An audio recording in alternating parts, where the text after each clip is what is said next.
السلام علیکم ناظرین، ڈی این این کی صحت ڈائری کے ساتھ میں ہوں عابدہ خان۔ محکمہ صحت کے حوالے سے مختلف ایشوز پر بات ہوگی۔ اس پر بات کرنے کے لیے ہمارے ساتھ اسٹوڈیو میں موجود ہیں سینئر ہیلتھ رپورٹر تجزیہ کار سراج امجدی صاحب۔ السلام علیکم سراج امجدی صاحب، بہت شکریہ آپ کے وقت کا۔ سراج امجدی صاحب، یہ بتائیے گا کہ گزشتہ ہفتے سندھ ہائی کورٹ نے حکومت سندھ کے مختلف محکموں میں فائز خلاف قانون 822 افسروں کو ہٹا کر اس کی رپورٹ ایک ہفتے میں جمع کرانے کا حکم دیا تھا۔ اس میں محکمہ صحت کے کتنے افسران شامل تھے؟ اس میں کیا پیش رفت ہوئی ہے؟ اس پہ تھوڑا روشنی ڈالیے گا۔ شکریہ عابدہ، آپ کا سوال بڑی اہمیت کا حامل ہے۔ جس ریاست میں قانون کی حکمرانی نہ ہو وہ ریاست کبھی ترقی نہیں کر پاتی ہے۔ آپ نے سپریم کورٹ کے جس فیصلے کے بارے میں مجھ سے سوال کیا ہے، یہ فیصلہ سپریم کورٹ کا کوئی حالیہ فیصلہ نہیں ہے۔ یہ فیصلہ ہوئے کئی برس ہو چکے ہیں اور مجھے افسوس کے ساتھ یہ کہنا پڑتا ہے کہ اس فیصلے کی روشنی میں نہ تو وفاق کے اندر عمرانی حکومت اور صوبہ سندھ میں زرداری حکومت اس نے کوئی عمل کیا ہے، بلکہ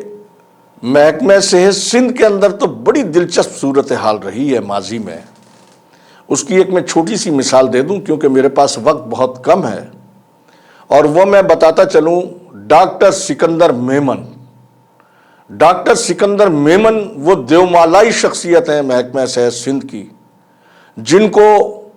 محکمہ صحت سندھ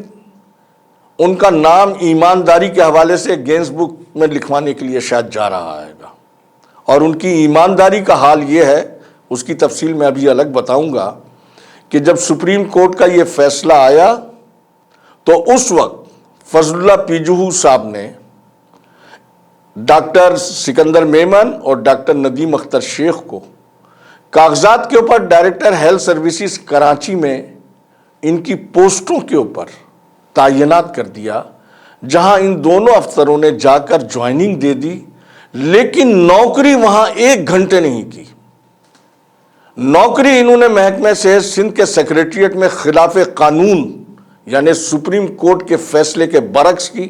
انہوں نے اپنے ناموں کی تختیاں ہٹا دیں، کچھ عرصے تک یہ فائلوں کے اوپر اپنے دستخط کرنے سے گریز کرتے رہے، اور چھپ کر یہ مختلف کمروں میں بیٹھ کر صوبائی سیکریٹریٹ صحت کے احکامات کے مطابق کام کرتے رہے، جبکہ خلاف قانون ان کی یہ اسامیاں اس لیے تھیں کہ یہ سیکریٹریٹ گروپ کی اسامیوں کے اوپر دونوں ڈاکٹر صاحبان بیٹھے تھے۔ ان کی ایمانداری کا میں آپ کو حال بتاؤں کہ جس مقصد کے لیے یہ میڈیکل افسر کی حیثیت سے محکمہ صحت میں بھرتی ہوئے ہیں، ان دونوں ڈاکٹروں سے پوچھا جائے کہ انہوں نے علاج معالجے کے حوالے سے اپنے کیریئر میں کتنا کام کیا ہے۔ یہ ضرور ہے کہ اپنی نجی پریکٹس کے طور کے اوپر بھاری فیسیں لے کر یہ دونوں صاحبان مریضوں کا علاج معالجہ ضرور کرتے ہیں، لیکن جس مقصد کے لیے یہ محکمہ صحت میں میڈیکل افسر بھرتی ہوئے تھے، اس مقصد کے لیے انہوں نے کوئی کام نہیں کیا۔ اور ان کی ایمانداری ڈاکٹر سکندر میمن صاحب کی، فہد میمن ان کا بھانجا رہا ہے، وہ محکمہ صحت کے شہید بے نظیر بھٹو دادو میں بھی کام کرتا رہا اور یہاں محکمہ صحت سندھ کے اندر بھی کام کرتا رہا، اور ایک ہی وقت کے اندر 2 تنخواہیں لیتا رہا۔ اسی طریقے سے ڈاکٹر ندیم اختر شیخ کی اہلیہ ڈاکٹر صاحبہ مستعفی ہو کر چلی گئیں، لیکن شہید بے نظیر بھٹو پروگرام کے تحت جب سید قائم علی شاہ سابق وزیر اعلیٰ سندھ نے شہید بے نظیر بھٹو پروگرام سے متعلق ڈاکٹروں کو اور دیگر عملے کو مستقل کرنے کے لیے اعلان کیا، تو ڈاکٹر سکندر میمن صاحب نے ایمانداری سے، جہاں پر ڈاکٹر ندیم اختر شیخ کی اہلیہ نے 1 روز بھی نوکری نہیں کی ہے، وہاں سے جھوٹا سرٹیفکیٹ سندھ گورنمنٹ اسپتال کورنگی کراچی سے لا کر پیش کر دیا، اور اس جھوٹے سرٹیفکیٹ کے اوپر آج ڈاکٹر ندیم اختر شیخ کی اہلیہ جو ہیں وہ باقاعدہ محکمہ صحت سندھ میں 17 گریڈ کی باقاعدہ ملازمہ ہے، بغیر سندھ پبلک سروس کمیشن کے، صرف وزیر اعلیٰ سندھ کے ایک خصوصی سمری کے تحت۔ تو بھائی اب تو میں یہ دیکھ رہا ہوں، میں آپ کو یہ بتانا چاہوں گا کہ جہاں محکمہ صحت سندھ میں پہلے قانون کی زد میں آنے والے خلاف قانون افسروں کو خود محکمہ صحت سندھ کے مجاز حکام نے بچایا ہے، اب میں یہ سن رہا ہوں اور میری یہ معلومات ہیں کہ اب ان کو کورونا کے بہانے بچانے کے لیے باقاعدہ منصوبہ محکمہ صحت سندھ کی جانب سے سندھ ہائی کورٹ میں پیش کیا جانے والا ہے کہ ابھی جناب صوبے میں کورونا ایمرجنسی ہے اور ہمارے ان ڈاکٹروں نے کورونا کو اپنے کندھوں پر اٹھا رکھا ہے، حالانکہ جتنا انہوں نے کندھوں پر اٹھا رکھا ہے عوام بھی اس سے واقف ہے اور یہ خود بھی اس سے واقف ہیں۔ دوسرے لفظوں میں میں اگر یہ کہوں تو یہ وہ کماؤ پوت ہیں جو کہ سینئر افسران جو قانون کے مطابق ان اسامیوں پر ہوں وہ مجاز حکام کی ان کاموں کو نہیں کریں گے جو کام یہ جونیئر افسران ان کو کر دیتے ہیں۔ اچھا سراج صاحب، یہ بھی بتائیے گا کہ ملک میں کورونا وائرس کی لہر ایک بار پھر شدت اختیار کر گئی ہے اور ہمارے وزیر اعظم صاحب خاتون اول بھی اس کی لپیٹ میں آ چکے ہیں، اور حالانکہ انہوں نے کورونا کی ویکسینیشن بھی کروائی، اس کے بعد منفی رد عمل کا شکار ہو چکے ہیں اور بعض فارما کمپنیاں حکومتی سطح سے ہٹ کر کورونا ویکسین منگوا کر عوام سے لوٹ مار کے لیے پر تول رہے ہیں، اس پہ کیا کہیں گے آپ؟ اب یہ صحیح ہے کہ پاکستان ایک بار پھر کورونا کی شدید لہر کی لپیٹ میں ہے اور اس میں بھی کوئی دو رائے نہیں ہے کہ ہماری عوام کی ایک اکثریت باشعور ہو چکی ہے اور جو اس کو آگاہی فراہم کی گئی ہے اس آگاہی کے تحت لوگوں میں ماسک کا استعمال بڑھا ہے۔ ہاں یہ درست ہے کہ جو سماجی فاصلہ ہونا چاہیے تھا اس میں وہ احتیاط نہیں برتی جا رہی ہے جو احتیاط برتی جانی چاہیے، لیکن اس کا ایک پہلو جو ہے وہ بڑا افسوسناک ہے اور وہ یہ ہے کہ اس خالص قومی مسئلے کے اوپر جس کا تعلق براہ راست ہماری قوم کے لوگوں سے اور ہماری ملک کی قسمت سے جڑا ہوا ہے، بعض مفادات پرست لوگ جنہوں نے کورونا کی آمد کے پہلے موقع کے اوپر بھی اس معاملے کو ٹوسٹ کر کے خراب کرنا چاہا، اب وہی عناصر اور طاقتیں دوسرے انداز کے اندر پھر میڈیا کی وساطت سے آ کر لوگوں میں حوصلہ کن بات کرنے کے بجائے حوصلہ شکن بات کر کے ان کو خوف اور دہشت کے اندر مبتلا کیا جا رہا ہے۔ میں اس بات کا قطعی قائل نہیں ہوں، پہلے بھی جن لوگوں نے یہ کام کیا وہ بالکل غلط کیا، اس لیے کہ جیسے ابھی آج میں دیکھ رہا تھا جناب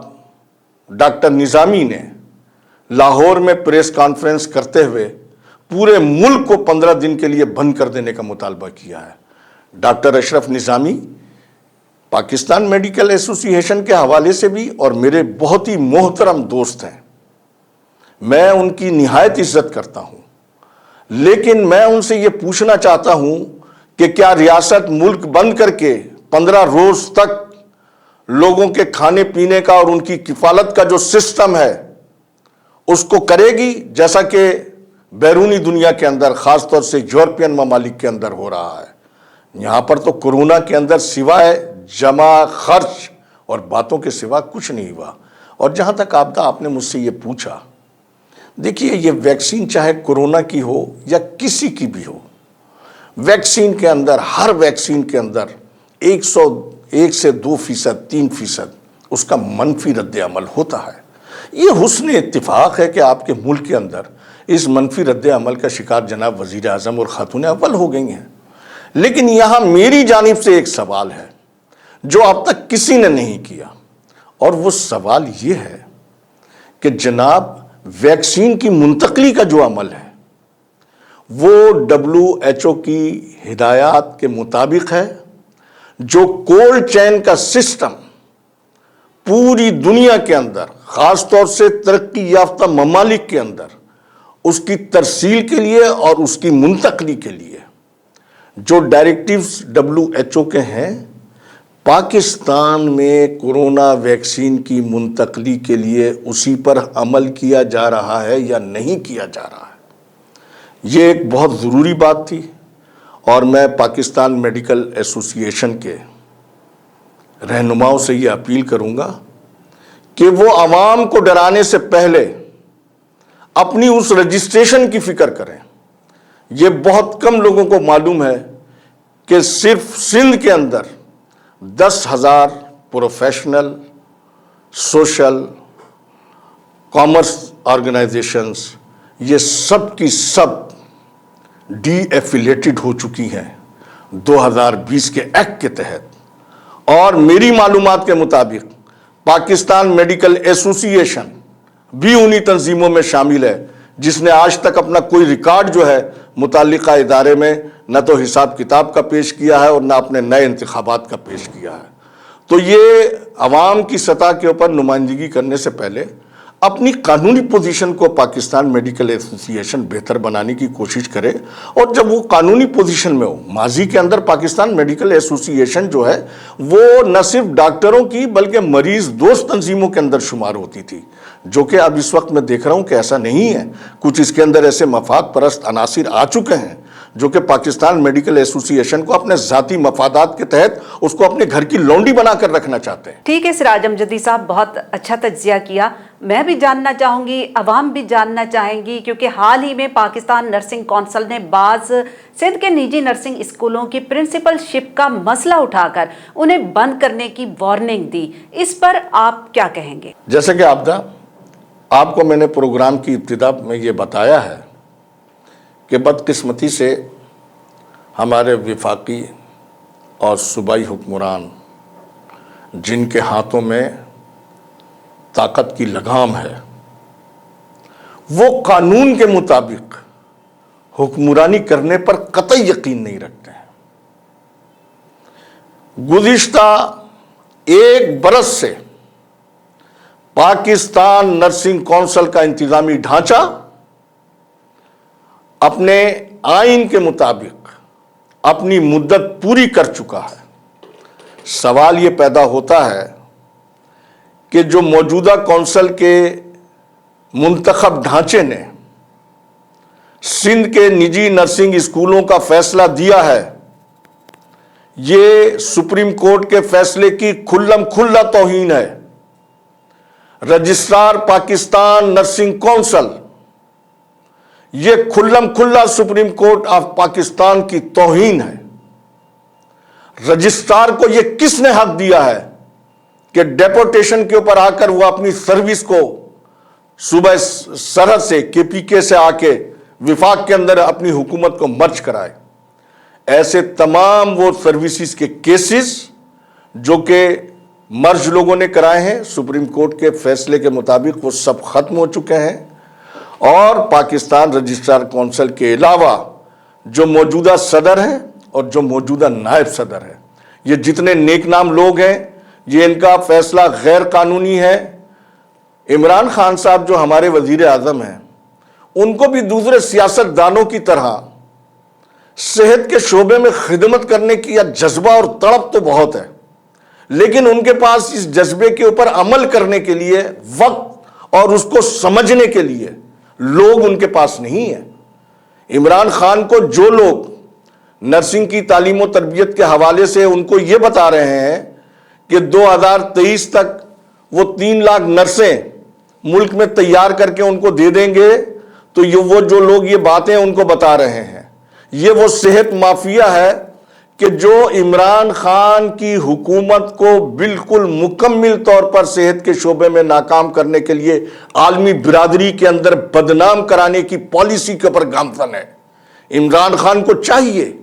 کہ وہ اپنے خلاف محکمہ صحت میں ہونے والی اس سازشوں کا نوٹس لیں، اور اپنے ان ڈاکٹروں کو جن کو کہ محکمہ صحت پاکستان کے بارے کے اندر اس کی ابجد کے بارے میں ان کو الف بے کا نہیں پتا ہے، یہ قلمدان ان لوگوں کے سپرد کرنے کے بجائے ایسے عوامی نمائندوں کے سپرد کریں جو ایمانداری سے وفاقی وزیر صحت کی حیثیت سے جو حکومت کا ویژن ہے اور جو عالمی برادری کے اندر ابھی ہمارے کو اپنے وعدوں کی تکمیل کرنی ہے، اس کے لیے وہ نہایت دیانتداری سے، صلاحیت کے ساتھ اور اہلیت کے ساتھ اپنا کردار ادا کر سکیں۔ یہ روزانہ مشیر کی تبدیلی کا فیصلہ جو ہے، یہ عمران خان کی حکومت کی بدنامی کا فیصلہ ہے۔ آج بھی میں آپ کو یہ بتا دوں کہ عمران خان کی پاکستان نرسنگ کونسل میں سابقہ نون لیگ اور زرداری حکومت دونوں کے وہ تمام کے تمام بیوروکریٹس موجود ہیں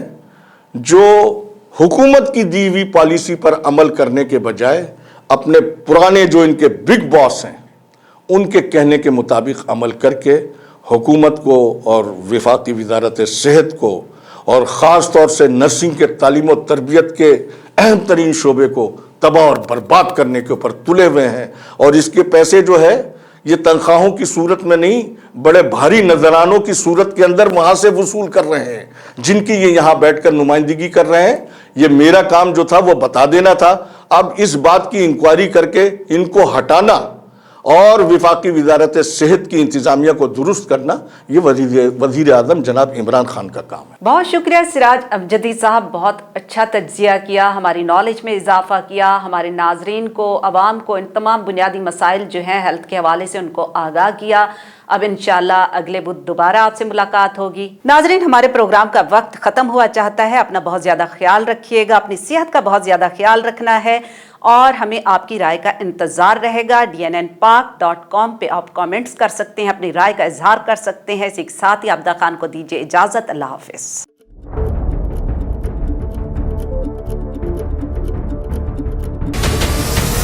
ہمارے چینل کو سبسکرائب کریں اور بیل آئیکن پر کلک کریں۔